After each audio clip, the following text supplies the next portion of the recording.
Hi, welcome back guys. This is your sensei, back with another fanfiction. This is the first part of What If Naruto Mastered Poison and Sealing. Now before starting, please give this video a like and subscribe to the channel if you want more videos like this. Now let's get into the fanfic. Life was all too hard. It just never seemed to give Naruto a rest. He walked up to his rundown apartment with a heavy heart. The villagers just hated him and they didn't seem to stop. Sometimes he just wished that they would tell him what he had done wrong to make them so annoyed at him. He had just begun to notice their plans to further stun his much-needed growth as a ninja. To add to his annoyance, the librarians had finally found a reason to kick him out as he had lost his card. This wasn't the only thing that had caught his attention though. He had held a real kunai that was dropped by a ninja and noticed how it felt considerably different from the ones he used. They had found a way to sabotage his training equipment, and now that his apartment's lights didn't work, Naruto was about to snap. Joyfully prancing about playing pranks wasn't going to help him from his dope position. If the librarians didn't let him use the library and the weapon dealers sold him unusable kunai, he was just going to take it himself. This was the last straw and Konoha had been asking for it and now they were going to get it. Pranking and all fun things aside, he had a mission and that mission was to prove them all wrong about him. Naruto had sneaked out by himself out into the public wearing some plain dark green shorts and a white shirt with the Uzumaki symbol on it. He wasn't wearing his bright orange jumpsuit because he was in no rush to be a public eye-catcher from now on. Though he didn't want attention, the fact that he was wearing no neon jumpsuit and not jumping around was drawing anxious attention. They never seemed to make sense. They hated him and didn't hide it, but when he did something out of his norm they all froze like statues. Naruto ignored them. After all, he suddenly felt disgusted by them. First they called him a monster, then started treating him like trash. He didn't even know what he did wrong, for God's sake. He was now out of his thoughts as he began looking at the library in front of him. It had no real security, but he knew that the levels above Genin were guarded well. Naruto just continued away after analyzing what he was going to do. Naruto then walked to the forest not far from where he was. He had gone there to collect herbs and poisons plants. He hadn't been interested in this field until a year ago when he had come across a plant that had given him rashes for weeks. Sasuke had found it in his best interest to tease Naruto about how much more ugly it had made him look, and Naruto wasn't about to let that slide. Sasuke didn't have the last laugh since Naruto made sure to poison his bag with the infectious plant residue. The knowledge of such plants had helped Naruto in many of his pranks so far. In some way or another it had reached beyond the boundaries of just pranks. He had made and found many potions from the plants he had memorized, after sneaking in to take a scroll with much valuable knowledge. That scroll wasn't easy to get, but Naruto, as dedicated as he was, had decided to work his way through night copying it down on his own notebook. Every one of the plants he listed on the notebook was a treasured memory of his, and lately they were the only things he seemed to care about. Becoming the Hokage and getting the bunch of village garbage to acknowledge him was a pointless waste of time. They didn't care about him, so why should he either? After collecting the type of herbs he had needed, Naruto went back to his apartment to brew it into something usable. Tomorrow he had to attend Ninja Academy and he needed some sleep. Sakura-chan had decided to dump him again just a few weeks ago, and he had noticed how she had disliked him. Naruto knew he had been overly thinking about his problems lately, because it seemed that he didn't have the heart to ignore what he knew already. Time had taken its toll and now Naruto was breaking apart. No, I was already broken apart, thought Naruto to himself. Somewhere in his heart he wanted someone to tell him that he could do it and he just needed to work harder. He needed someone to be there for him, but he wasn't going to run away from the truth anymore. He was going to stand and face reality now. He took out his notepad and wrote, "I won't be running anymore," and smiled. He hated the village and knew that they weren't going to acknowledge him, but that didn't mean he wouldn't be a pain in the ass for them. He smirked as he contemplated his next plans for a grand prank in his head. As he closed his eyes he told himself over and over again to wake up extra early. When he woke up it was 2 in the morning. It was just as he planned, and he had trusted his body clock from years of having to wake himself up. 5 hours of sleep was enough for him now, and he needed to plan out his infiltration today. He wanted to learn more about plants and their different components, and he couldn't do it without the library. The only time he had known the library to have little to no guards on the higher floors was from 1 to 3 in the morning. Someone was there, but they were only there for the sake of it, since the old man had never had enough time to improve the security there. For Naruto, who was the king of running away and not to mention infiltration on par with a jounin, this was a piece of cake. He had sneaked in through a door that was neglected over the time because of the inconvenience of getting there. It was a roundabout route of getting to the door, but it was nevertheless neglected. It was a surprise as to how ninjas couldn't be bothered taking an extra few steps to do something as simple as locking a door. Naruto had managed to find the scroll he was looking for and started copying down notes in his notebook. It was a seemingly small scroll, so Naruto decided to copy another one down word from word. The poisons mentioned in this were more deadly and the ingredients needed were more than usual. He put the book inside his black jumper, which was only used in occasions as this. Naruto had unknowingly gone to the academy in his black jumper and had got a few surprised stares from a few people. He knew he didn't look great today. The lack of sleep was clearly seen in his cerulean blue eyes that lost its usual glow. The bright happy front he usually had in front of people was gone, and for some reason that made his classmates feel worse than when they received his pranks. He made no sound and sat down in his seat and actually managed to listen to Iruka for once. His sensei would have been the most proud man if it weren't for the seemingly depressed face Naruto had put on. He couldn't help but glance at Naruto during his classes with worry written all over his face. Even Sakura had noticed the change in Naruto and had not looked at Sasuke with loving eyes for a while. Sasuke, on the other hand, seemed shocked for the slightest second after seeing Naruto.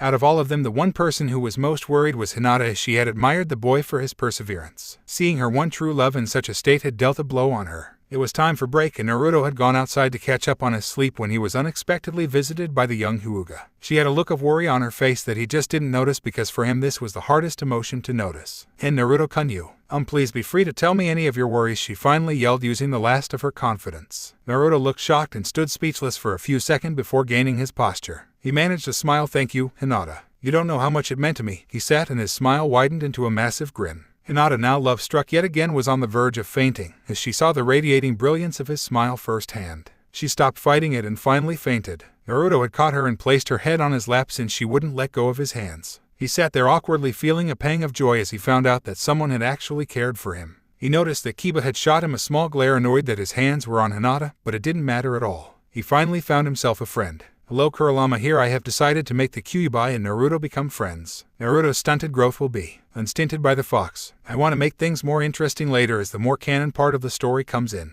I won't be going along with the story completely, but I don't want to change it too much. Right now it's just talking about his relationship with the Kyuubi and how it grows considerably. Thanks to all my fellow llamas who are reading this story. Llama out." After that whole episode with Hinata, it seemed the Hyuga clan was even more annoyed. It didn't faze the young Uzumaki though, as he had finally decided not to take such things to heart long ago. Naruto grinned because he knew that out of all the classes he had been in, this one would definitely be the best. His happy attitude wasn't shown on his face though. After a while of being inconspicuous, he was sure that his mark on their lives would fade away. He would be unknown. This had made him feel lonelier than he had ever before, but it had given him a sense of peace. He knew that in the back of his mind he was longing for the attention a boy his age needed, but it was an expected problem. "Finally, boy, it took you long enough to understand." Naruto jolted. "Who's there?" he said, confused. "Let's just say I'm someone living in you. As I was saying, boy, I am proud of you. This pitiful village doesn't need your help." "Well, I have someone living in me," Naruto yelled in surprise. "You are a funny one, boy. Tell me, Naruto, are you just dumb or are you just plain ignorant?" Naruto cringed at the question. He wasn't dumb, it's just that he didn't care anymore. He didn't care if anyone loved him or if someone was living in him.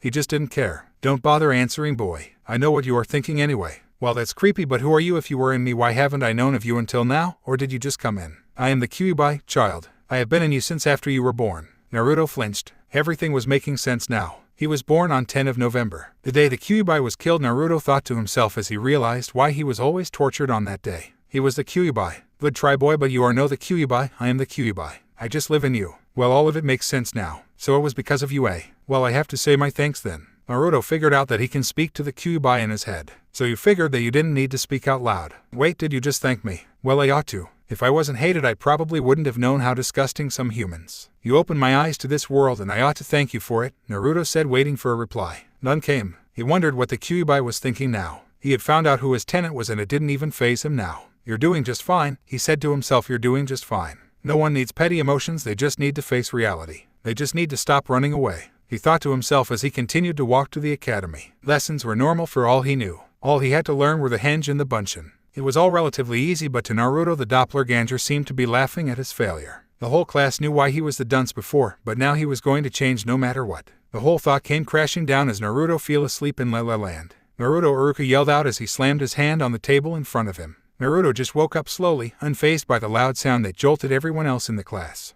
What's up?" Naruto asked, looking lazy. Iruka was on the edge of slapping the blonde but held himself together and decided to move on. It was finally the end of the day and Naruto decided that talking with Hinata for a while wouldn't hurt. It actually didn't hurt him, but Hinata was definitely affected. She fainted at the sight of him before Kiba told him of. "Sheesh, what's wrong with them?" Naruto thought before he was interrupted. "It's no surprise considering she loves you. To add to that, she is also a shy girl." "Well, Kitsune-sama, if you're such an expert in love, why don't you tell me what to do? I am not obliged to help you in this matter. It is your life, isn't it?" "I guess you are right, but I have no time to swoon over something as trivial as that." "Humans never have time," the fox said, grumbling. Naruto ignored the fox as he ran across Konoha to the forest. It was a beautiful place. It had no glaring villagers or any people in it for miles. He just loved the place as he set about picking some plants that would help with the new poison he was making. The day went by as he collected some plants and sealed them away in his scroll. A pervert called Jiraiya had taught him the sealing technique. He had been intrigued by his skill and used his Wai no Jutsu to get what he wanted. Knowledge was power, and even the old Naruto wanted some. He grinned while thinking about how he blackmailed the white-haired man to teach him some sealing techniques. It was a pleasant memory considering the man showed him no hate after hearing his name. Frowning about not seeing him again, Naruto set to practice. It was a hard day indeed as he walked home sweating like a waterfall. He jumped onto his bed and tried talking to the kyuubi. "So can we be friends?" he asked politely. "What about we just start as comrades?" he tried asking again. "Why would you want to be my friend? Boy, I am the cause of your childhood misery and abuse. If you killed those stupid humans when you came out, how can I hate you? I have no grudge against you, and I certainly don't want to be in a bad relationship with someone who lives inside me." "That is a wise choice indeed, Kit. You have caught my interest. I will agree to help you in the future, but only when absolutely necessary." "Well, I guess that's good enough for now, but in the future I want us to be friends." "Kit, you are indeed intriguing. You have just asked the mighty Kyuubi to be your friend." So Naruto said without a care, "Who you are doesn't matter to me because you acknowledged me. In my mind you are already a friend." The Kyuubi just grinned. He knew this child would definitely be a much more interesting host than most of them. Hell, he was even considering leaving his plan to get out till after the child dies. Naruto had already fallen asleep as his aching joints rested from his day of relentless practice. He dreamt of ramen. It was a Saturday and it was his day of school. He didn't have much to do but study because he didn't have friends or anybody to hang out with. He needed the library and he knew he couldn't borrow anything from there if he was Naruto. Even if he did hench, he still needed a pass to say he was shinobi to read anything relatively useful. That's when an idea came to his mind. A kyuubi could help him. "Hey Kyuubi-san, can you help me learn some jutsu?" he said out loud in his apartment. "Yes, I can, but why should I? I just thought it would help since no one else wants to train me anyways. Me being in you has messed up your chakra control, so it won't help either way." "Then just teach me to control my chakra. It is your fault that I failed the last 2 years." "Fine, but I want you to go outside of Konoha to the forest." "Deal," said Naruto, more than pleased to be told to go outside to the forest. He packed his stuff and wore his full-sleeve black top and his dark green shorts. He jumped out of his window and ran full speed, determined to make sure his progress wasn't cut any more shorter than it already was. He reached the forest after an hour of running when he heard the fox grunt. "Remind me to teach you to move faster than the snail you are. Well, sorry for being slow to your standards. I'll have you know that I am one of the fastest students in the Shinobi Academy. Let's get to the point now. I need you to climb that tree." "Wait, how is that chakra training? Anyone can do that," Naruto said, interrupting the fox. "Wait till I finish, Kit. It isn't about just climbing a tree, there's a twist of course. You have to climb it without hands." Naruto stared at the tree, unable to see how that would be done until he figured it out. "Just emit your chakra from the bottom of your feet to cling onto the tree. Put too much chakra out and the tree will break. Put too little and you won't be climbing." Naruto trained the whole day as he pushed himself to the brim before exhausting himself. He failed so many times that he lost track of his own mind. All of his concentration went to his feet as he tried to put less and lesser chakra to his feet. He had finally got to the top of the tree when it was becoming night. He sat on the tree trunk feeling nothing but pride in his work, which was until the Kyuubi interrupted his joyous moment. "You are by far the slowest out of all my containers, Kit," he mocked as Naruto grumbled. Naruto knew that the fox had done him a great service by being there for him. He couldn't help but feel drawn to the fox's mannerism and his attitude to him. He didn't judge him or call him dumb, but most of all he was there for him. That was all he wanted, someone being there for him. It felt like all those years of being ignored and being abused didn't matter because he had him. The one that caused him the pain had been the one to take the pain away. The irony, he thought to himself as he chuckled. The fox of course had heard this and he knew. Tears streamed down his face as he let out everything that was bottled and throughout years of torture out. This time he was crying out of joy. He reached the village when he decided to go to Ikaraku's ramen stand.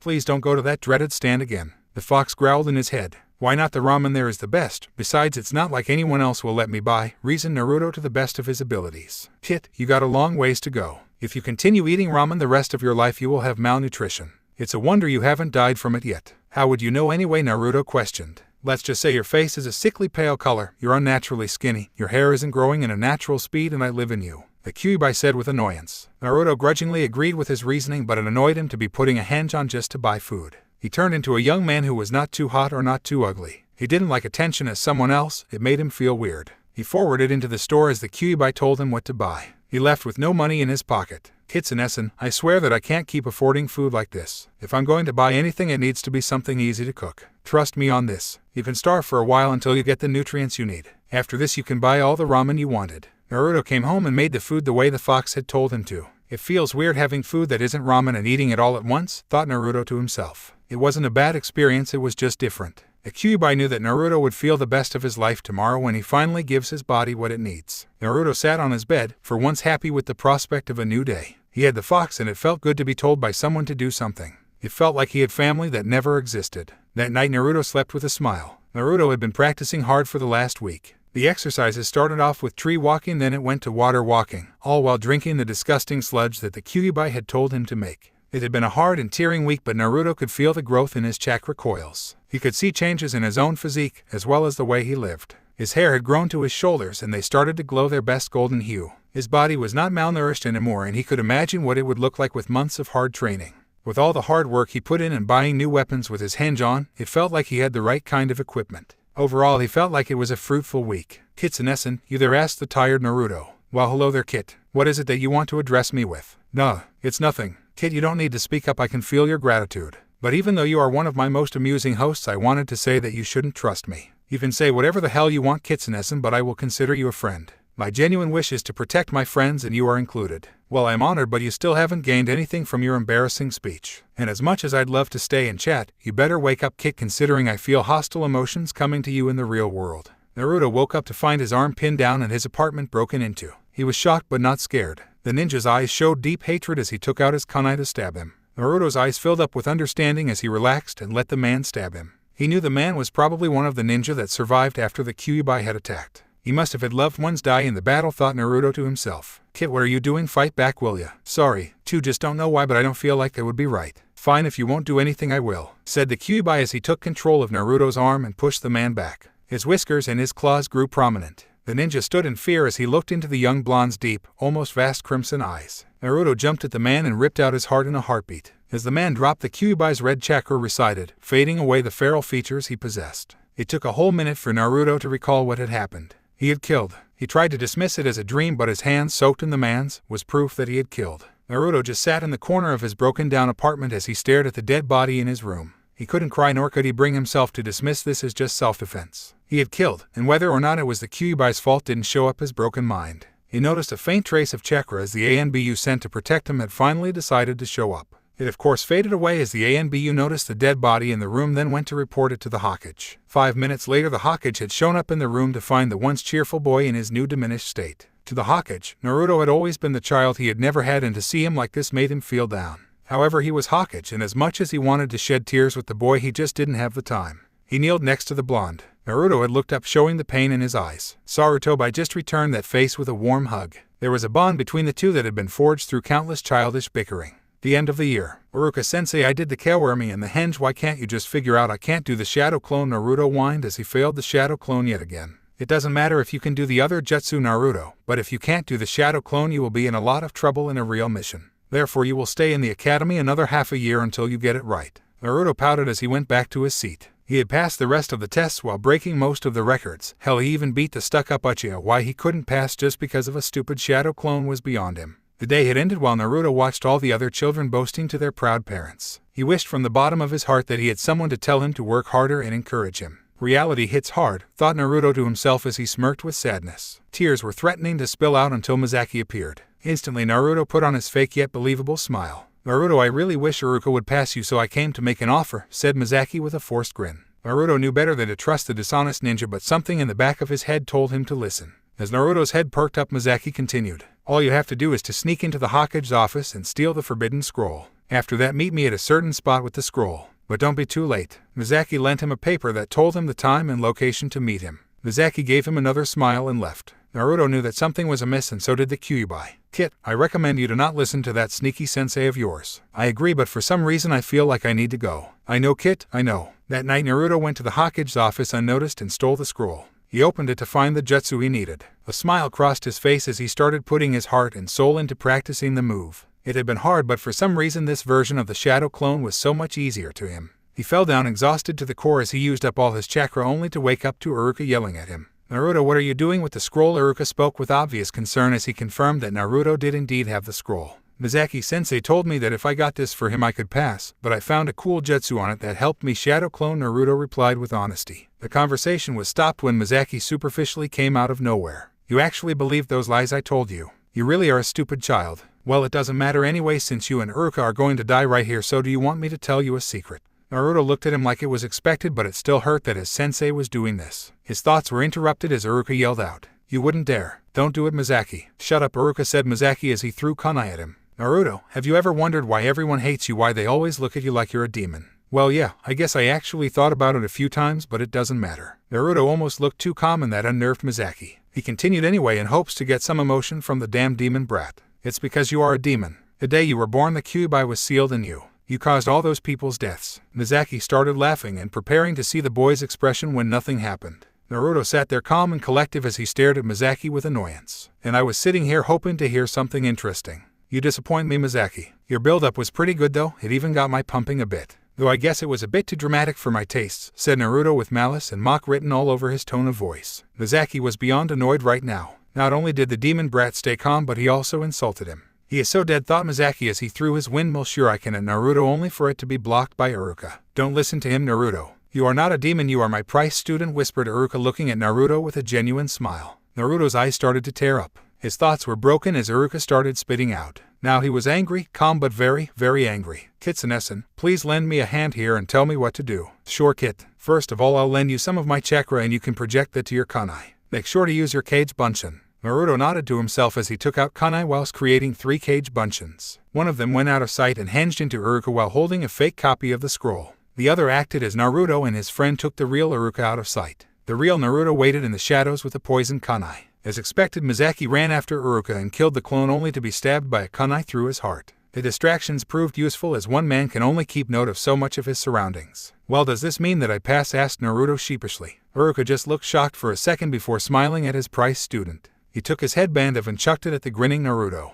Naruto reported in with the details. Sarutobi was proud of him, although it just didn't feel right when he saw that Naruto had willingly killed the man himself. The once kind-hearted Naruto he knew was slowly changing, and he soon found out that Naruto already knew the Kyuubi was in him. Naruto still smiled, but there was an air of danger around him. His once bright and bubbly self was replaced with the calm of a raging storm. It was almost like he was becoming poison himself. Naruto, however, knew this to be true because he was currently in the middle of doing just that. He was injecting himself with poisons slowly as he started getting immune to them. The second stage needed him to be able to immune enough to overdose his stream. With all that poison in his body, he just needed to keep it in there. He got up and walked out of the Hokage's office wondering what his team assignments would be like. It was already morning as Naruto got up to go to Shinobi Academy for the last day. He was so happy, in fact, that he wore his red jacket instead of his black one. Everyone glared at him when he walked in. Hey, you aren't supposed to be here if you didn't graduate, said Shikamaru in his usual lazy voice. Naruto just pointed at his headband before sitting down. No one argued because as much as a dope he was before, now he had beaten their Sasuke-kun in almost everything.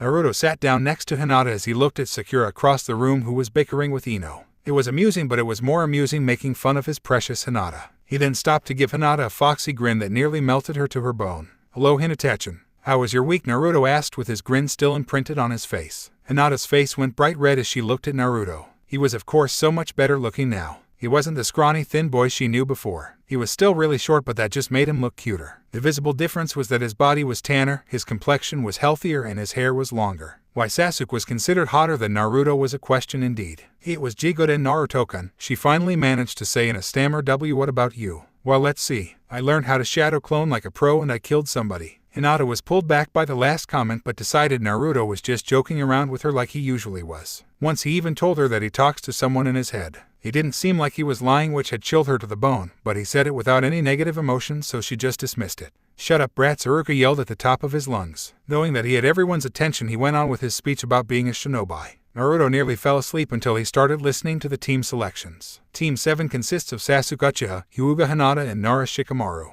Your sensei will be Hadake Kakashi. Many of the Sasuke fan club members were now glaring at the Nara and the Hyuga for their luck. Iruka just coughed to get everyone's attention and continued. Team 8 consists of Uzumaki Naruto, Haruno Sakura, and Onizuka Kiba. Your team leader will be Yuhei Kurenai. Sakura glared at Kiba, who then glared at Naruto. Right then, Naruto knew that life in this team was going to be hard. Team 10 will consist of Akimitsu Choji, Yamanaka Ino, and Aburame Shino. Your sensei will be Sarutobi Asuma. Everyone in Team 10 let out a sigh except for Shino, who was as unreceptive as ever. Iruka then finished it off and told everybody to wait for their selected team leaders. Naruto sat next to Sakura and tried to get to know her, but she was completely against it. Why won't you talk to me like anybody else? He said, finally snapping. It's obvious since my heart is set only on my Sasuke-kun. I don't like you anymore, okay? I just want everybody in our team to get along. And how do I know for sure that you don't like me anymore? He stated, Sakura still being stubborn. It's because I like Hinata, yelled Naruto before realizing his mistake. Hinata was turning into a red Une, and he was sure that was what his face looked like as well. Sakura smirked, showing that she had planned for this to happen.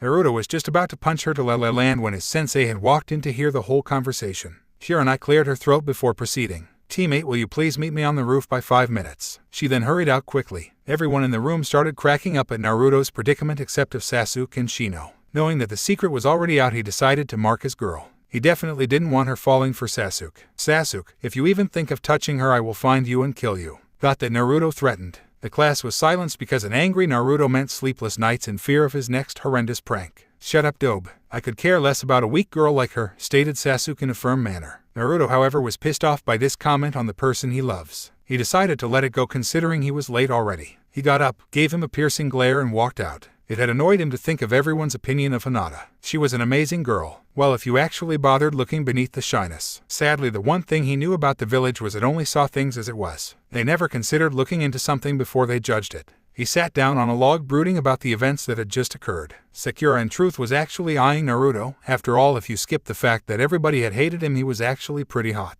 Okay, I would like to know the three of you. Your name, likes, dislikes, dreams, and hobbies, said Kurenai in her usual tone. Sensei, why don't you go first? Show us how it's done, said Sakura. Okay, my name is Ui Kurenai. I like evening drinks and cake. My hobby is to train my genjutsu. I dislike perverts and people who say genjutsu users are weak. My dream is to make you all the strongest I can. Well, that basically sums it. Well, then you next, she said, pointing at Kiba. My name is Kiba and this here is Akamaru. My hobby is playing with Akamaru. My likes are training with Akamaru and eating beefsteak jerkies. I dislike cats and people who hurt dogs. My dream is to have a rematch with Naruto and win the title of the god of pranksters. Kiba yelled as he pointed to a sighing Naruto. I guess that leaves me, Naruto continued. Well, my name is Uzumaki Naruto. I like ramen and my friends. I dislike people who only see me as what I have in me, said Naruto. Kurenai was secretly dotting that Naruto is actually a good and a very serious kid, unlike what the file said. And I also dislike the amount of time it takes to cook ramen, Naruto added. Everyone's sweat dropped at this. I was wrong about him being serious, thought Kurenai to herself before she signaled for him to continue. Right, as I was saying, my hobbies are to prank people and learn about different kinds of plants. My dream for the future is to... Naruto just sat there wondering what his dream was now. He had given up on the villagers, and the amount of paperwork needed to be filled by the Hokage was unspeakable. Well, I guess I don't have a dream right now. Sorry. Kurenai nodded and continued. Meet me at training ground 6 by 7 tomorrow. You will be tested to see if you're ready to be Genin yet. Wait, we have to take another test, yelled Sakura and Kiba in unison, while Naruto just flinched. The academy test is just there to take out the ninja incapable of doing the smallest of things. This is the real test to see if you have what it takes. With this, Kurenai just got up and left. Naruto sat there and contemplated whether it was a dreaded written test or a physical one. Kitsune-san, do you know what this test is going to be about? Asked Naruto in his head. I do, Kit, but that doesn't mean I'm going to tell you. Well, I guess I could give you a hint. Teamwork is the key. Whoops, I told you the whole point. Oh well, it doesn't matter anyways. Thanks. Pointers are always a big help, but I just wish you were this useful in written tests. HMPH. Don't get your hopes up too high, Kit. Well, thanks anyways. Naruto got up and went home with a big smile across his face. He knew what was going to happen and he planned on telling his team. Well, he planned on telling them after a dozen or so bowls of ramen. Naruto woke up in this broken-down apartment. Everything was as it was just a week ago, broken and graffitied on. He walked down to shower and undressed. The water was cold as it always was. Everything was the same as before, and that was why Naruto was angry. It was the same in the orphanage. They had always turned off the hot water when it was his turn, and surprisingly enough, he was always last. The walls had words etched on them saying monster or demon or just some sort of threat. They were reminders of what the villagers had already carved into his heart. He felt like the world thought that he was garbage. They certainly treated him that way. After all, to them he was the demon brat that ruined their lives. They threw everything they could at him to make him break down physically and mentally. That was the reason he had to prove them wrong. He smiled, acted goofy, and showed them that they hadn't got to him. This was the way he showed them that they could never win against him, that they could never break him. But that doesn't go to say that Naruto was still an emotionally unstable 12-year-old who was in frantic need of guidance and attention. Lately, after meeting the Kyuubi, he had finally gotten the attention he so desperately needed. Now his life had taken a turn. He had learnt many things that only parents could teach him. But a demon could never replace a human, and he ended up picking up a few feline habits from the Kyuubi. It was like the Kyuubi was the parent that he never had. He had taught him proper etiquette that demons used to talk to others, and the basic common knowledge that he lacked. Naruto found out that demons weren't actually as bad as humans make them out to be. They had times when they would use too much force to get what they need, but what goes to say that humans don't either. The only major difference in attitude between humans and demons were that demons didn't use sugar-coated reasons to cover up their wrongdoings. He also taught him how to read and write as well as instructions on how to talk to females. Naruto knew that he said things wrong with girls partially because they always ended up hitting him or flooding him with glares. It wasn't until the Kyuubi told him why that he noticed that the weird and complicated creatures called females wanted you to shower them with praise. When they changed something or did something new, they wanted it pointed out. even something as simple as a change in hairstyle or to a new hair tie they bought. It all had to be pointed out with compliments for them to give you a positive response. If they said it was bad, disagree with them and shower them with more praise. These were the rules he abided by. Ayame from the Ikaraku ramen stand had actually started petting Naruto on the head when he came over now. He had noticed the small changes in her clothing and features and always seemed to compliment them. After a while, Ayame had started to show him signs of affection he hadn't seen before. He mentally thanked Kyuubi for telling him these tips. The Kyuubi had changed his life for the better and Naruto would never stop thanking him for it. Because of the new courtly manners he showed, many people stopped glaring at him. It was like they figured out that Naruto wasn't a demon because they didn't think demons acted that way. Some people, however, became paranoid and started thinking that he was brainwashing them. He looked into his kitchen shelves and took out some instant ramen after reflecting what the Kyuubi had done for him. Overall, Naruto was just as annoyed as any other day, but the difference was he was showing it now. It's always going to be like this, Naruto thought to himself grimly before donning his orange attire. It wasn't his usual orange jumpsuit. He would never go back to wearing that horrid thing just for attention again. He just wore a simple long-sleeved orange t-shirt with knee-length black shorts. He walked to the training ground to catch Sakura blushing at his new look. Naruto was really short, but that only added to his cuteness. She noted that he wasn't wearing his usual jumpsuit or black baggy jumper. His clothes were a tight fit and it abetted to show his wealth and muscle. Sakura quickly looked away, feeling guilty that she betrayed her precious Sasuke-kun.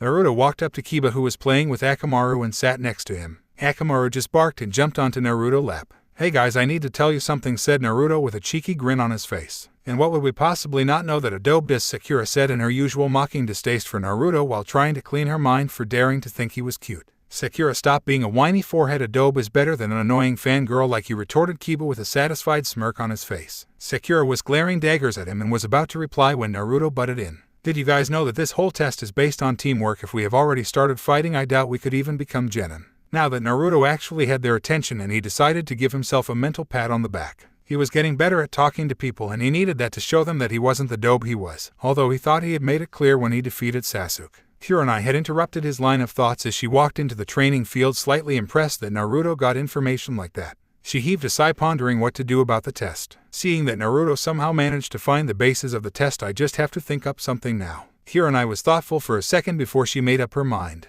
"I actually don't mind not having a test, since it is just stupid how people think that they can put 3 new genins on the team and expect them to suddenly cooperate together." Kurenai clasped his hands together and continued. "I will personally spar with all of you now and see if you have what it takes to be a ninja. Kiba, you start first with Akamaru." Kiba stepped up and took on his family taijutsu style. Kurenai noted that it was actually really sloppy but just shrugged. Kiba took the initiative to begin and blindly charged at Kurenai alongside Akamaru. He threw a punch at Kurenai, who just sidestepped Kiba and pushed him forward. Kiba stumbled before he regained his composure. Kiba and Akamaru then shot at Kurenai with almost perfect sync and attacked while trying to make an opening. While he was focused on hitting his sensei, she caught him off guard by striking the back of his neck. Kiba fell and she called it quits. "Good work, Kiba. You did well in trying to make an opening since you didn't see one, but you failed because you left yourself vulnerable. You also need to improve on your taijutsu, though your teamwork with Akamaru was really good." With the last comment, Kiba brightened up considerably because teamwork was highly prized in his clan. "Sakura, you're up next," Kurenai said without pause. Sakura got up from the ground and a smirk spread across her face. If Kiba the second last got praised on his skill, what's stopping the top kunoichi in the class from excelling?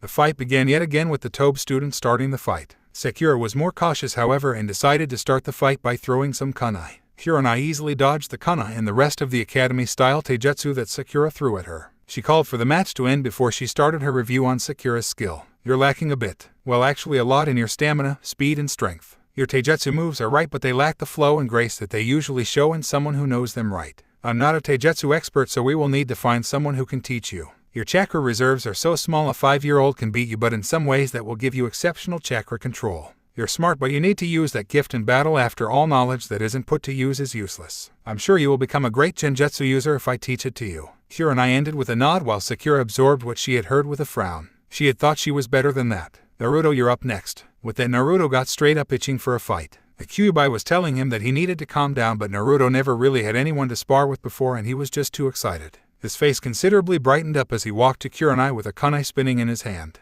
Naruto started the fight as he chucked the kunai, which failed horribly as it landed a meter away from his Tobe sensei. Sakura visibly snorted at Naruto with a look of superiority on her face, probably thinking Sasuke-kun was heaps better. Naruto paid no heed since he was used to this kind of treatment for a long time. Naruto started looking for openings while he tried to create some. He had finally gotten the red-eyed jounin where he wanted her and proceeded to do a kawarimi with the kunai he had thrown earlier. He was about to elbow her in the ribs when she had grabbed his hands and jumped over him. Kurenai was impressed by the blonde-haired Jinchuriki. He had thought ahead in the battle while nearly getting a hit on her. Although she didn't specialize in taijutsu or the like, it was still a feat to catch a jounin off guard. Naruto, I am thoroughly impressed in your skills. You thought ahead and managed to catch me off guard. You have exceptional chakra reserves from what I can see. And you have good balance. Your strength, speed, and stamina are really good. Though your taijutsu style seems to have many flaws, you managed to make up for that by adding a bit of your own style into it. I will have to find all of you a taijutsu expert to teach you because that isn't my forte. Sakura, you will be training with me mostly because I think that you can become a great genjutsu expert.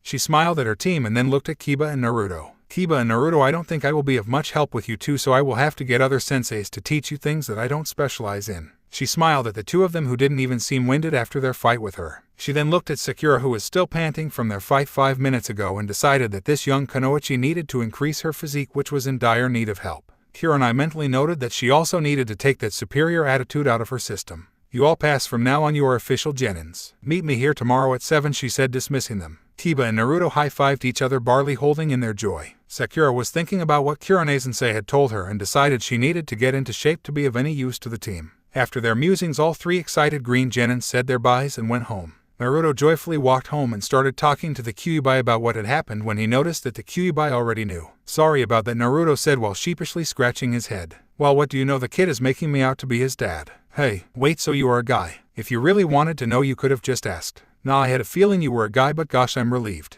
If there was a girl living in me, I wouldn't know what to do. The Kyuubi just started laughing, leaving a smiling and contented Naruto to his work. Maybe things had changed a bit, Naruto thought to himself. Now, before you get all sentimental, I needed to tell you to agree to something. I guess it's more of a pact, but I need you to agree to it before I continue. Okay, I'm listening. Okay, Kit, listen up well because this is important. After injecting the poisons into your system and with my help, it seems that you are no longer affected by anything that can poison you. That was the easy part, but to get it to stay in your stream will constantly be my duty, and in short, that will be annoying. I think you don't know this, so I will tell you now. The one major problem with trying to get a poisonous stream is that it is impossible to keep the poisons in your body will continue to dispel the poisons, which affects your growth, hence your height. Naruto twitched as the Kyuubi calling him short. The fox decided to continue. As I said earlier, I can't be bothered maintaining the poisons in your stream since my chakra isn't yours and it's the only thing keeping the poisons there. I propose that I transfer some of my chakra permanently into your chakra coils, henceforth making it yours. Think carefully because there could be some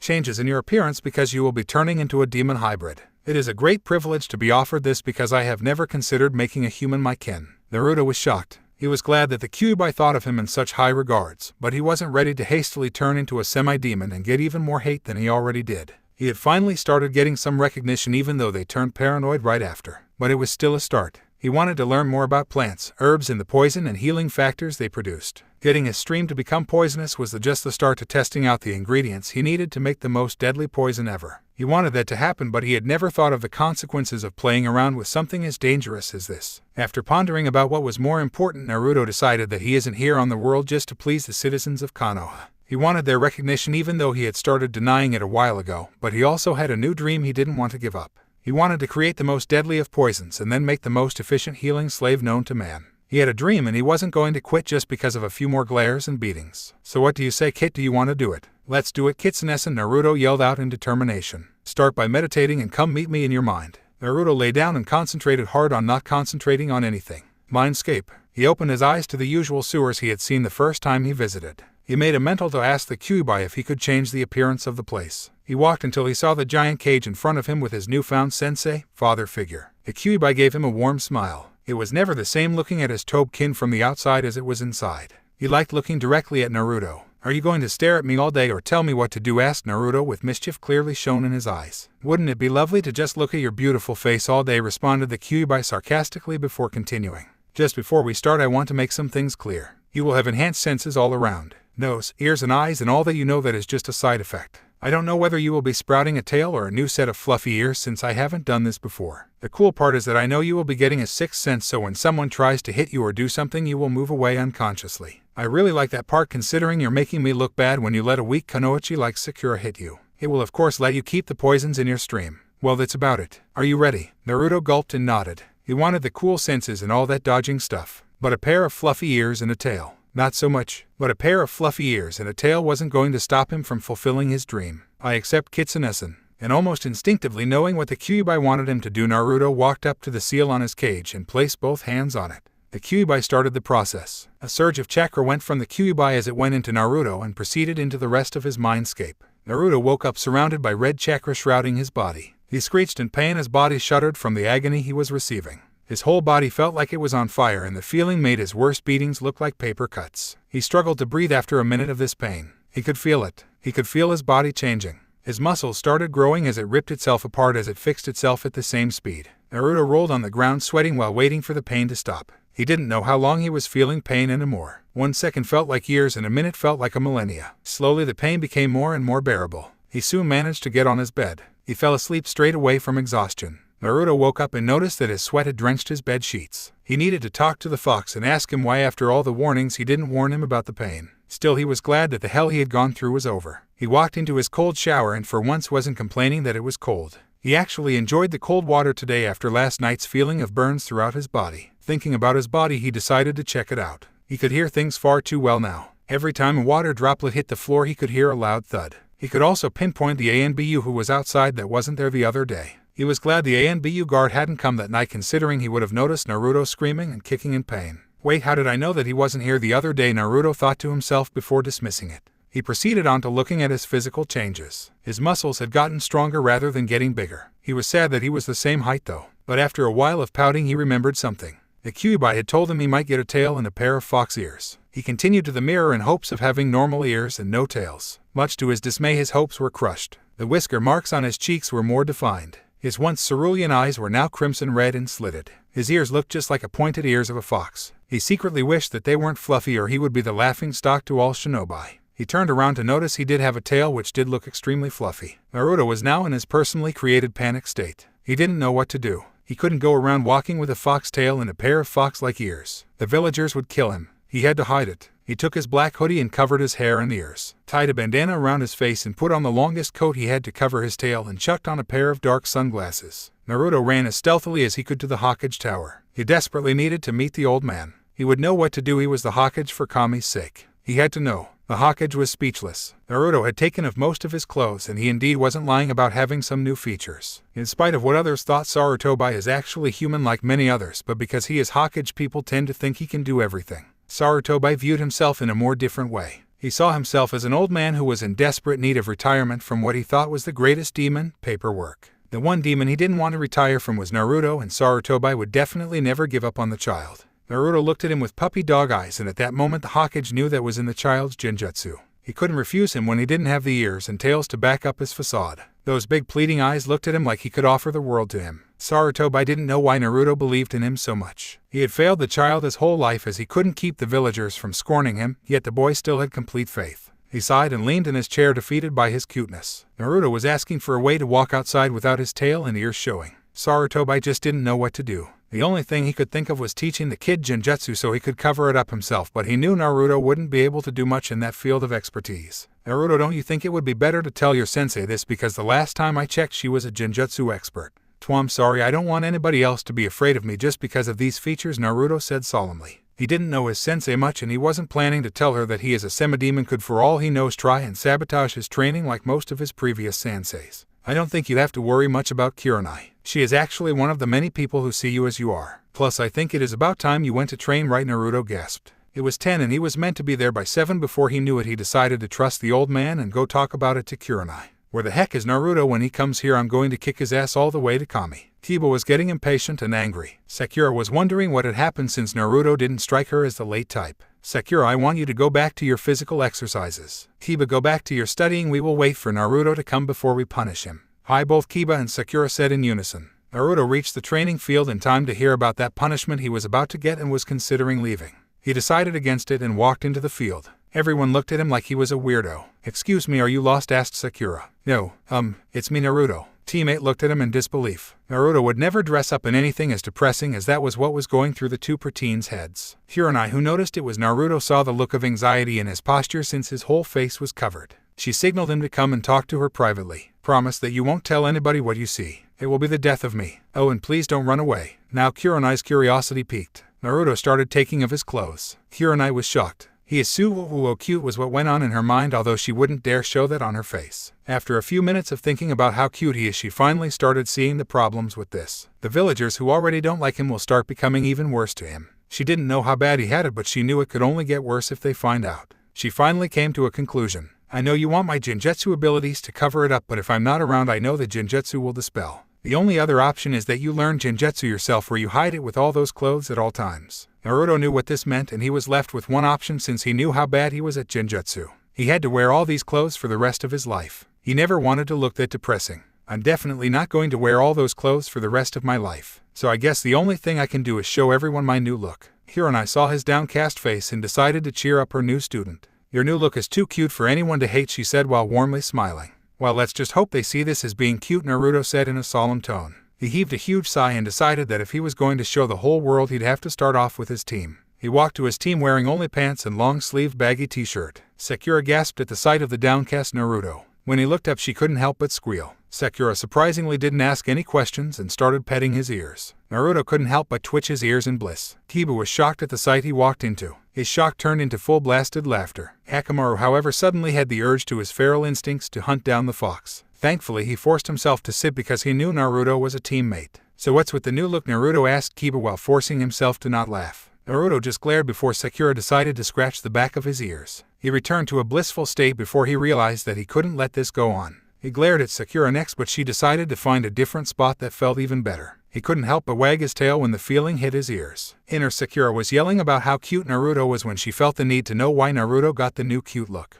Yeah, why do you have cat ears and tails? Even your eyes look very cat-like, asked Sakura, still recovering from his cuteness. You are mistaken, Sakurachin, these are not cat ears, these are fox ears. Yeah, but why do you have it? Asked Kiba. Naruto didn't know what to say, so he made up something on the spot. I activated a line this morning. That's why I was late, Naruto said, feeling kind of bad by lying. Well, at least your line is cute and fluffy, said Kiba, not even trying to stop laughing now. Naruto was just about to go on a rampage and kill Kiba when Kurenai coughed to get their attention. Naruto, you're coming with me. We're going to find the taijutsu expert that's going to train you and Sakura. What about Kiba? Questioned Naruto. I've got his family to give him extra harsh lessons. With that, Kiba shuddered. Naruto just smiled at his discomfort. Kurenai wasted no time and Naruto followed her without questions. After a few minutes, Naruto saw one of the world's weirdest phenomenons when he met Guy and his student Lee. Kurenai visibly shuddered, but Naruto didn't know what she was so afraid of. Kurenai also noticed that Naruto wasn't affected by the weird display in front of him and feared he would become another mini Guy. Naruto, I want you to promise me that no matter what you do, you will never copy anything of the two other than their taijutsu and work ethic. Naruto just nodded. He never intended to copy of anybody anyways. Guy noticed Kurenai and Naruto and waved his cute student to follow him. Yash Kurenai, I shall make your youthful student's youthful flame burn brighter, was how Guy said hi to Kurenai. Kurenai visibly twitched. Naruto still wasn't affected by what happened and decided that being a semi-demon made him react to people differently from normal people. Hello, Gaizensei. I hope that our time together will be fruitful, Naruto said with utmost respect. Guy was taken back. Most people would have written him off as crazy and show him that he had acted crazy with their behavior. He already started liking this kid, but he wasn't so sure before knowing that he was a Jinchuriki. He also noted that Naruto had fox ears and a tail. Even Guy found it cute, but in his word it was extremely youthful. Hello, Naruto-kun. I am Rock Lee, the green beast of Konoha. Lee had also noted Naruto's ears and tail and found himself thinking that his companion is indeed youthfully cute. Naruto just wished that people would stop looking at him like they either thought he was their plaything or he was becoming the demon itself. He knew he would have to get used to it because it would go on until he grew taller, which wasn't anytime soon. Guy, when do you want Naruto and Sakura to come to your training? Asked Kurenai, sensing that her student was becoming uncomfortable at Lee's stares. Lee starts training at 6 and we end at 11.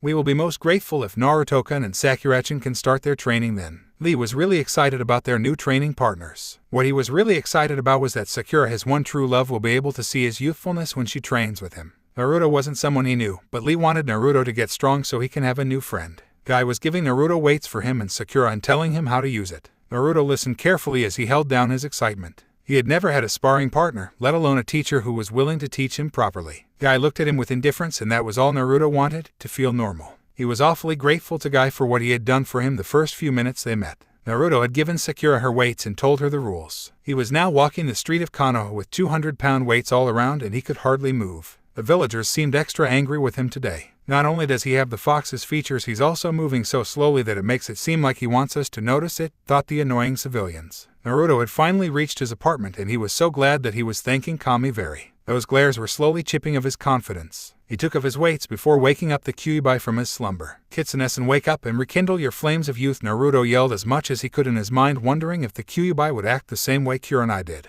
What was that for? Do you want me to kill you? Yelled the Kyuubi, certainly pissed. Rape. If you kill me you die, so I don't think so. And the reason why I said that is because of these gifts you gave me. I didn't ask for a damn fluffy tail or a pair of fox ears. You chose to do it yourself, Kit. It isn't my problem if you faced a little bit of pain, and you look better as a fox. Yeah, whatever. I need to go back to my daily dose of poison. Naruto just smiled. No matter how much the Kyuubi pisses him off, he could never stay angry at the fox. It wasn't his fault that he was sealed in Naruto, and it was unprecedented. It was a series of misfortunate events that caused his life to be hell. It wasn't the Kyuubi's fault, and that reasoning was what caused Naruto to further his bond with the beast. Naruto took the poison he had made the other day and measured the amount precisely. Too much and he would be extremely sick, or in worst case scenario die. He took the syringe and pressed it into his skin. Slowly he pushed the poison into his stream. He knew he would never get used to the pain when it would disrupt the flow of his stream. The searing pain then went on to the rest of his body. It was not as bad as when the Kyuubi decided to give him his chakra, but it still hurt. He sat down, breath heavy and arms limp.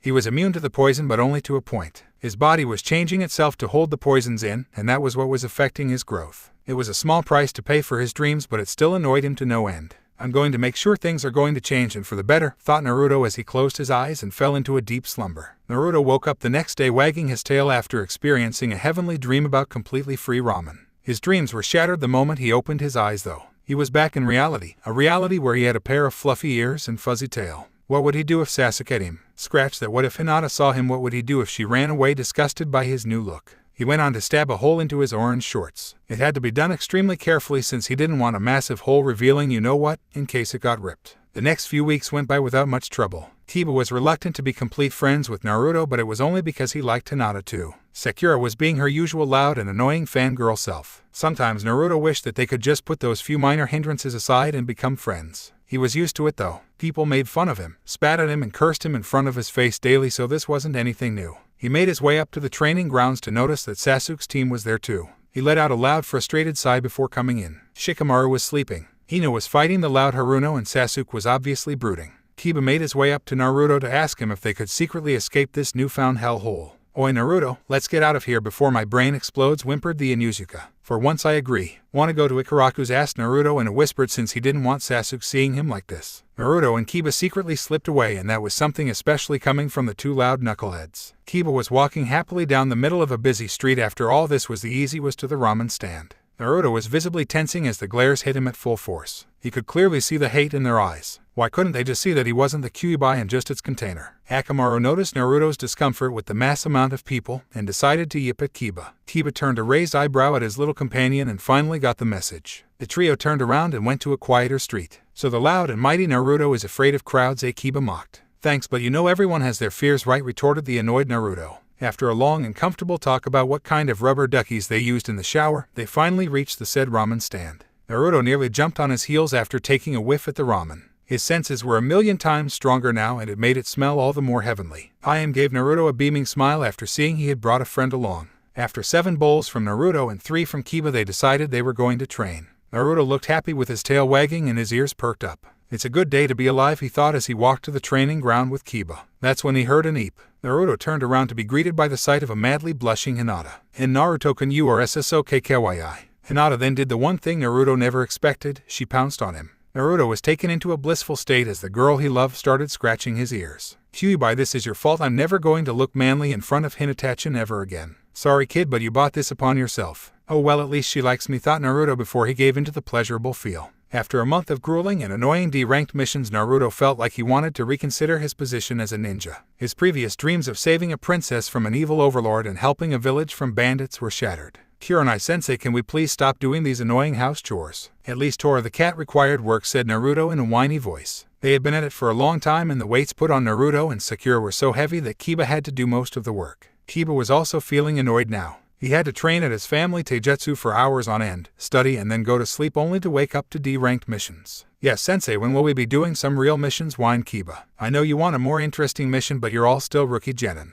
You will only be getting C-ranked missions after a year or so, stated Kurenai with a voice that said she wouldn't take complaining anymore. The rest of the walk to the Hokage Tower was in silence unless someone in the team was growling at a civilian for staring at Naruto. It was a mystery to Sakura and Kiba why everyone hated Naruto, and when they approached the subject, Naruto always looked so down. They had reached the tower and all of them were about ready to kill themselves from hearing of their next D-ranked mission. Naruto had just about had it, and he was going to yell it. "Come on, old man, can you please give us something good?" Naruto whined. "Naruto," Kurenai yelled. No, it's alright, Kurenai. I think it's about time your genins had some fun. We just had a new C-ranked mission come in," said the Hokage with a chuckle. Teammate were ecstatic. Sakura was the most happy. Out of her and Naruto, she had the most amount of trouble with the weights and training that Guy-sensei provided. She could finally take them off during the long mission. "Okay then, teammate, I want to see you near the gates in 3 hours. Hi, responded the trio in a newfound energy. Naruto was hurriedly running home to pack up his absolute essentials. Speed was one of his fortes because of the constant running from the villagers and when he was late to the academy.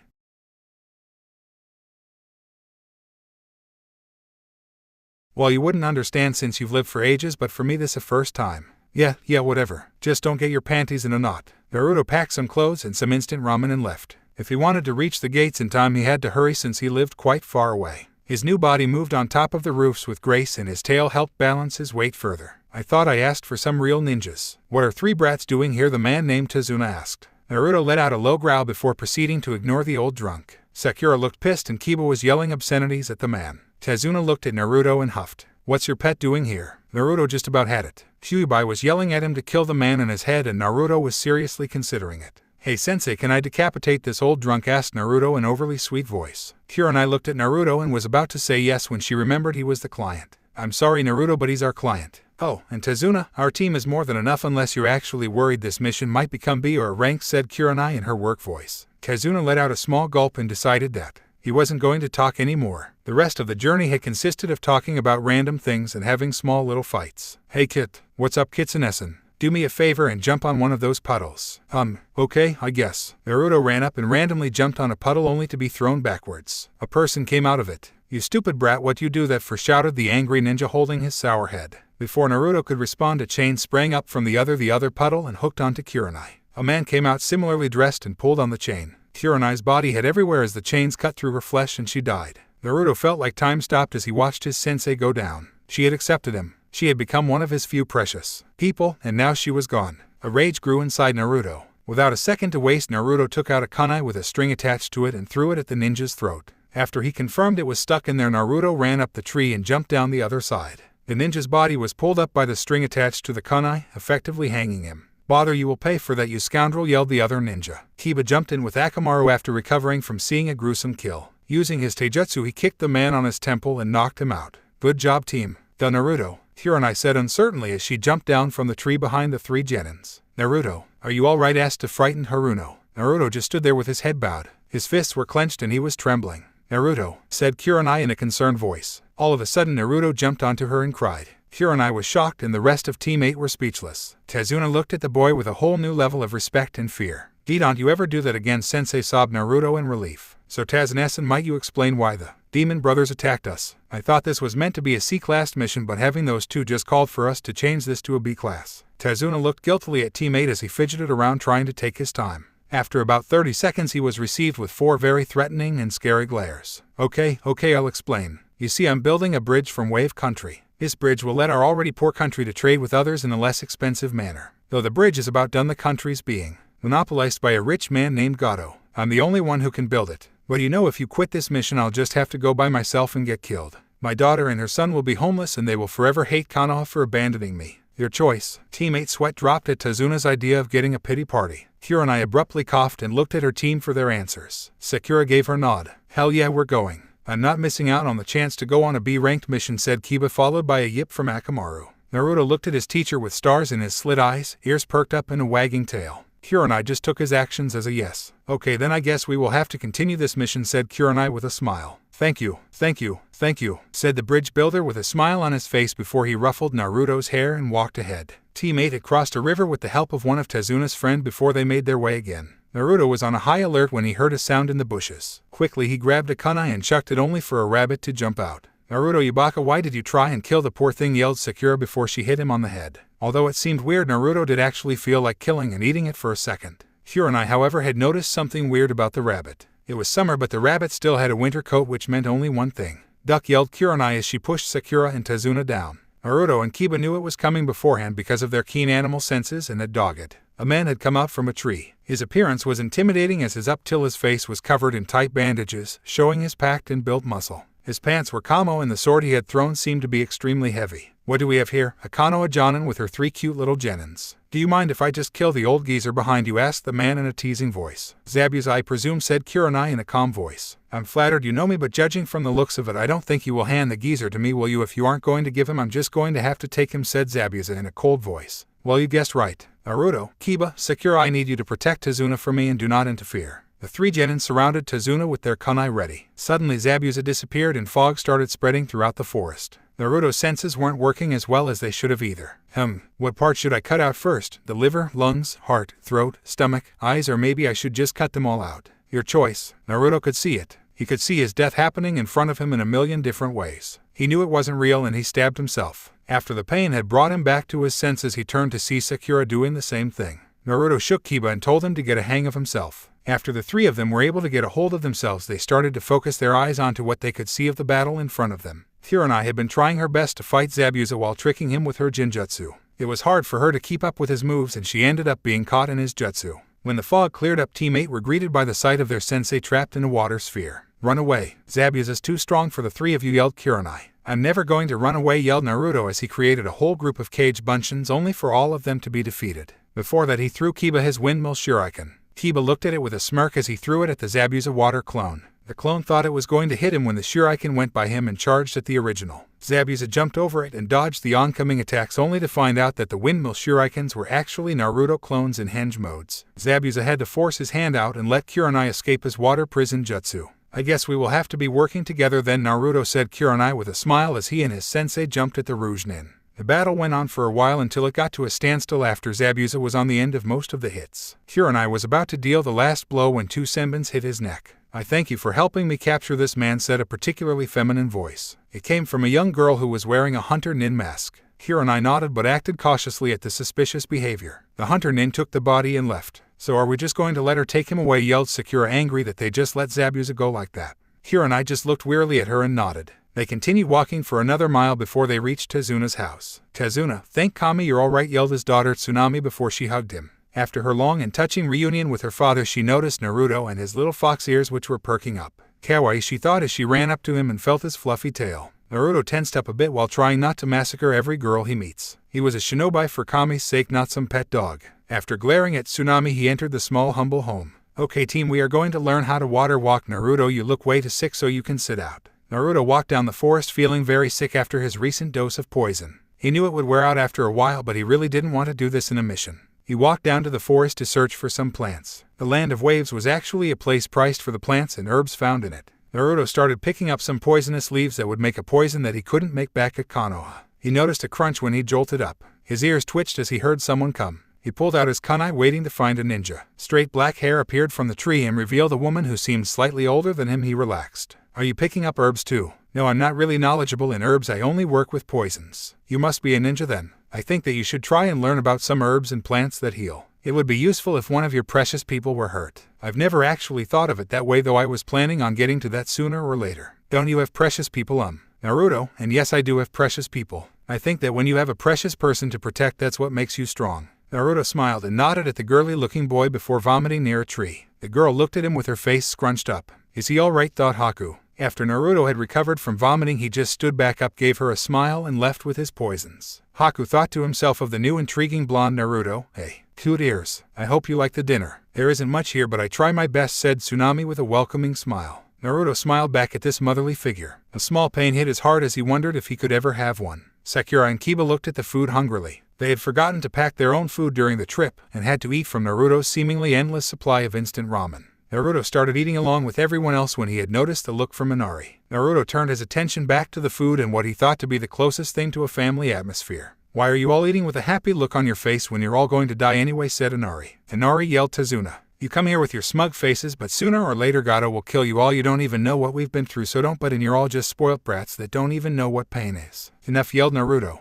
Naruto had stood up, his hands clenched, holding back his rage. Inari looked into his red-slitted eyes with a new fear. You speak of true pain, yet you haven't experienced it. You can sit here whining all you want, but that isn't going to change anything. Don't look down on people who risk their lives for you. Ungrateful brat, Naruto yelled as he walked out the house. Naruto had the same old dreams he had in the past. It was of him. Everything was as it was, no food, no shelter, and no love. It was the dream that showed him his worst fears. He crawled to the edge of the murky building as the rain came pouring. When he turned around, there was his two parents. Their faces were shadowed, but he could see the wrinkles of disgust as they looked at him. Naruto covered back into his own shell, unable to look his parents in the eye. Why did we have to give birth to this monster? Why couldn't we just get a smart, normal child, honey? Said the woman to her husband. What are you talking about? That isn't our child, said the tall man. I guess you're right, honey. That abomination of a being could never be our son. And no, stop, Twam, not a monster, yelled Naruto. Naruto could feel something calling him. He had never experienced a dream where someone was calling him. Kit, wake up, Kit, stop dreaming and wake up. The lady who lives here is in trouble. Naruto's eyes shot open as he ran toward the scream.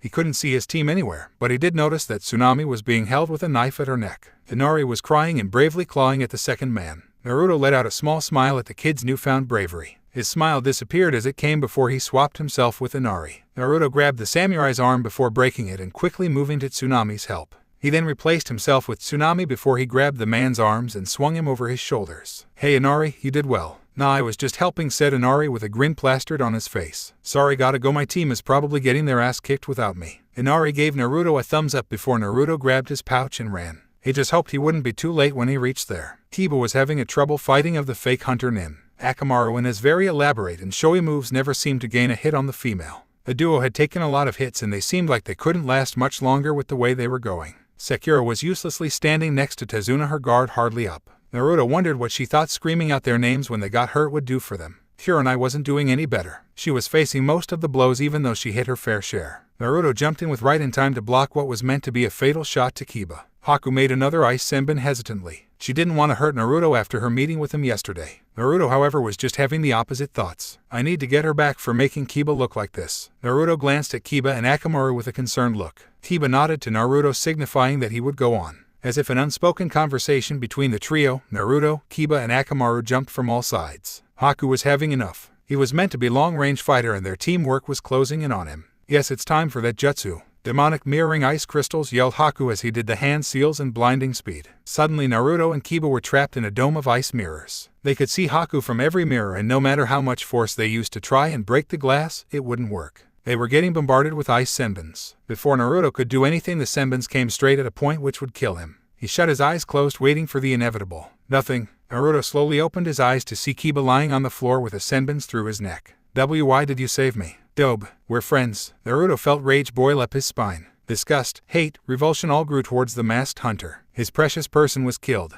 Rage took over his mind as he felt the Kyuubi lend him his power. Rage. Naruto charged at the mirrors and broke it. Haku was desperately trying to get away. He faced all of the ravaged blonde's attacks. It was all for naught as Naruto held him up from his sleeve. Krek. Haku. Kill me, Naruto. I am a useless weapon to Zabuza-sama now. And my existence, the boy said as he sucked to his fate. Naruto looked at the female man that he had come to respect in the forest. He knew he had to honor Haku by compelling to his last wishes. He felt his features soften as he brought out his claws to end his life. Haku's eyes darted to her master one last time before tugging out of Naruto's grip. In the blink of an eye she was by Zabuza's side as he took the hit for him. Kurenai's knife cut through his stomach. The world seemed to pause and freeze for a second as he fell to the ground. Naruto's eyes widened in surprise at the act of love he had just witnessed. It was in moments like these that he wondered where he was going in life. Why was Kiba killed instead of him? Naruto clenched his and wondered why it wasn't him. He looked at the barely concealed pain drawn onto Zabuza's face. The pain went as quickly as it came. Suddenly there was clapping. Angry eyes glared at the direction where someone dared to make light of a shinobi's sacrifice. Well, isn't this just the most amusing show, said a fat man as he stood by many guards. Gato, grunted Zabuza. I have no use for you now, Zabuza. I was going to wait before you were killed, but I couldn't miss out on the show, laughed the fat man. I will make you pray that you hadn't said that, said Zabuza as he walked to the crowd of thugs. Kurenai stepped forward with her guard, but Zabuza blocked her with his sword. Don't. This is my fight, said Zabuza, shooting killing intent towards the crowd of thugs. They all shook in fear as they tried to put up a front. Kurenai stepped back and Naruto just stared blankly at where Kiba was laying. His heart broke as he saw the limp body. Kiba was his friend and his precious person. Zabuza glanced at the body of his dead partner. Hardening his heart, he charged at the crowd. Swing after swing he chopped down bodies. He felt no pleasure in killing any of them. He just felt the pain of having his only loved person being taken from him. Cuts and weapons were stabbed into him for every one of his kills. He quickly swung his sword at the last thug. Gato moved back in fear as he saw his future killer. But how he whimpered. Because you disgraced Haku's death, he spat. His sword swung in a quick motion and cut Gato's head clean of his neck. A smile graced Zabuza's face as he fell to the ground. Kurenai and the rest of Team 7 ran to his side. Zabuza looked into Kurenai's eyes. "Lay me next to Haku. I want to die next to him," whispered the dying man. Kurenai picked him up and laid him next to his dead partner. Zabuza took off his bandaged mask and let a lone tear fall down his face. His hands thudded to the ground as he drew his last breath. Snow started falling, signaling the end of their sad saga. What was it that made people around you so special? I only had the time to figure out recently. When I saw Kiba's lifeless body, I knew in my heart that I would miss him. I knew I would miss his rambles with Akamaru and the way he used to defend me from Sakura's punches. Memories of what we did together flashed before my eyes, and I knew I wanted him to be there. Taking him away was like taking a part of my life away. Suddenly Haku didn't seem so nice, and suddenly I felt like it was alright to take his life. When I saw that he had sacrificed himself for Zabuza, it hit me that it was just the way of the world. We held so dearly onto the things around us because it defined us. I was influenced by the people who I love and I hate, and that's why I couldn't have them taken from me. I realized I was just clinging on to what defined me. His body had moved and shown the signs of remaining life. I realized just how close I was to losing a part of my life. Relief had overwhelmed me. I finally let the fatigue take over my body. We had done it. It was all over now, and I used up every last bit of my energy to get through it. Kiba was safe and we were all safe, especially Sakura, who for some reason didn't even help one bit. It didn't matter though. I knew one day Sakura would come by and realize one day how useless she had been. I knew she would be one of the strongest and most kick-ass kunoichi one day. Kiba, Sakura, sensei. I think I'll just go to sleep for a while. Naruto, we need to go now, answered the annoyed red-eyed kunoichi. I really couldn't be bothered. The effort it would take to pull myself up looked like the last thing I could right now. I just let my mind blank. XX. The light sneered through the cracks of my eyes. I felt my tail knot around my legs as my ears twitched to the random and wondrous resonances that hit my earlobes. After adjusting my sight, I noticed the faces of a couple of cute little kids, each holding some chocolates. I blinked and rubbed my eyes, wondering if this was some sort of elaborate prank. Their smiles seemed to reach the brim of their faces. They looked so inhumanly happy that I pondered if it was possible for any other living being to look as happy as they were. "We bought you some chocolates, Naruto-sama," exclaimed a little red-headed girl, blushing. "I can see that, I'm Kai and this is Kei and Hikaru," she exclaimed, pointing at a tall, skinny boy and a short, fat one. "We just wanted to thank you for saving us from the fat ball-eyed. And we wanted to ask if those ears and tail are real," said the short, fat boy quietly. "Of course it would be real. You wouldn't see any sane shinobi wearing these things just for the fun of it," I said, nodding sagely. "Well, what are you kids really here for?" I asked with my infinite amount of paranoia. I knew I was being unfair, but I did live a life where everyone had turned on me. I thought I at least had the privilege of doubt. I could see it clearly etched on their faces, though. I could see the hurt that had seeped in from my reluctance of trust. To them it must have seemed like I was a meanie, but they didn't know me. Kai dropped the box of chocolate, puffed out her cheeks in hurt, and left the room. The two boys followed after her and only glanced back for a second. I willed myself to stand up from the bed. The chocolates, which were in the shapes of little foxes, laid scattered across the floor. I didn't know why, but I was compelled to take it. I munched on the chocolates, which I figured were made by the kids because they tasted horrible. It didn't matter though. Tears rolled down my face even though I tried to keep it in. That's when I noticed this tight feeling in my. I realized this was probably the first time anyone had made something for me out of love, and it broke my heart to know that I drove out the very people that finally did it for me. I realized that the wall between my heart really did grow bigger the more I lost faith in the village and people in general. Wow, Kit, now the whole reason I ever really agreed to help you was because you cut ties with those annoying humans. Why revert back to your annoying and unmotivated state? I'm not going back to my unmotivated state. I'm just going to turn on my loudmouth mode a tiny bit. And I assumed that made your life any better. You just got pushed farther away. Kid, you have me. You better be happy with just that or you're going to be disappointed. You really don't think I already know that impressing those annoying town folk isn't what I'm doing? Then what are you doing? I'm just going to make a few friends. Real friends. Whatever. If you want to just go and hurt yourself, just remember I'm waiting. And you. That was just creepy. But you know it is true. Technically I am in yo. Just stop Q. Finally pleased that the weirdest conversation in my life had ended, I went to see what everyone else was doing. It seemed like a festival without limitations, for the budget was being held. There was food everywhere. The one thing that stayed consistent with my behavior was my love for food. And contrary to popular belief, I actually eat food other than ramen. Ramen is my staple diet, but why would any human continuously eat the same thing every day? Not that I am human. Well, I was human. Actually, I don't really even know what I am anymore. I ended up eating and drinking joyously. The previous day of peril seemed to glide past as I forgot the battle and what nearly cost us all our lives. After I finished stuffing myself with the most food I had in years, I left to find some peace. Not that I minded being in crowded places, but it didn't do a peaceful moment justice. The whole world had changed around me and the life views from my past were sinking back into me. It was the childish nag that maybe I could still be accepted and loved by Konoha. It was the childish wishful thinking that maybe Konoha would still accept me, and my lost faith was just a side effect of depression. The grass around me rustled as I slumped down onto the ground and hung my feet down the cliff. The soft breeze didn't deter the peaceful moment, this precious moment.